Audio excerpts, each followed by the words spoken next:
Buenos días hermanos, Dios les bendiga. Estamos a día 25 del mes de enero del año 2025. Continuamos nuestra lectura bíblica en el segundo libro de Samuel, capítulo 9, versículo 1 en adelante. Bondad de David hacia Mefi-Boset. Dijo David: ¿ha quedado alguno de la casa de Saúl, a quien haga yo misericordia por amor de Jonatán? Y había un siervo de la casa de Saúl que se llamaba Siba, el cual llamaron para que viniese a David, y el rey le dijo: ¿eres tú Siba? Y él respondió: tu siervo. El rey le dijo: ¿no ha quedado nadie de la casa de Saúl, a quien haga yo misericordia de Dios?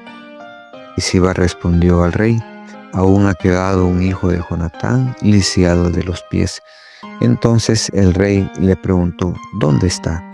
Siba respondió al rey: he aquí está en casa de Maquir, hijo de Amiel, en Lodebar. Entonces envió el rey David y le trajo de la casa de Maquir, hijo de Amiel, de Lodebar. Y vino Mefi-Boset, hijo de Jonatán, hijo de Saúl, a David, y se postró sobre su rostro e hizo reverencia, y dijo David: Mefi-Boset. Y él respondió: he aquí tu siervo. Y le dijo David: no tengas temor, porque yo a la verdad haré contigo misericordia por amor de Jonatán tu padre, y te devolveré todas las tierras de Saúl tu padre, y tú comerás siempre a mi mesa. Y él, inclinándose, dijo: ¿quién es tu siervo para que mires a un perro como yo?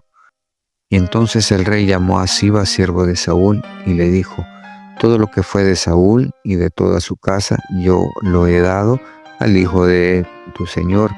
Tú pues labrarás la tierra, tú con tus hijos y tus siervos, y almacenarás los frutos para que el hijo de tu señor tenga pan para comer.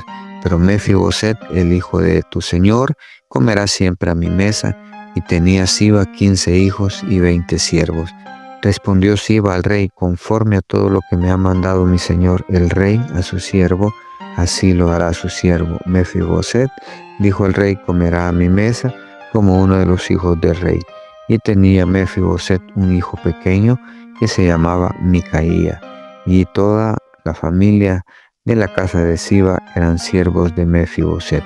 Y moraban Mefi-Boset en Jerusalén, porque comía siempre a la mesa del rey y estaba lisiado de ambos pies. Hermanos, vemos como David, en su inmensa misericordia, en su humildad, en su sencillez y en su deseo de hacer bien las cosas, decide buscar los últimos descendientes de la casa de Saúl y poder darles. Él les restituye, les regresa lo que era de Saúl. Se lo regresa a Mefi-Boset y le pide al criado que sea él quien coseche esas tierras. Entonces vemos como David, que a pesar de lo que Saúl había intentado matarlo, dañarlo, David nunca quiso un mal contra él. Siempre respetó aquella idea de que era el ungido de Jehová y no lo podía tocar, no le podía hacer nada. Entonces, a raíz de eso, David hace misericordia y le devuelve todo. Todas las posesiones se las devuelve a Mefi-Boset como descendiente de Saúl que era.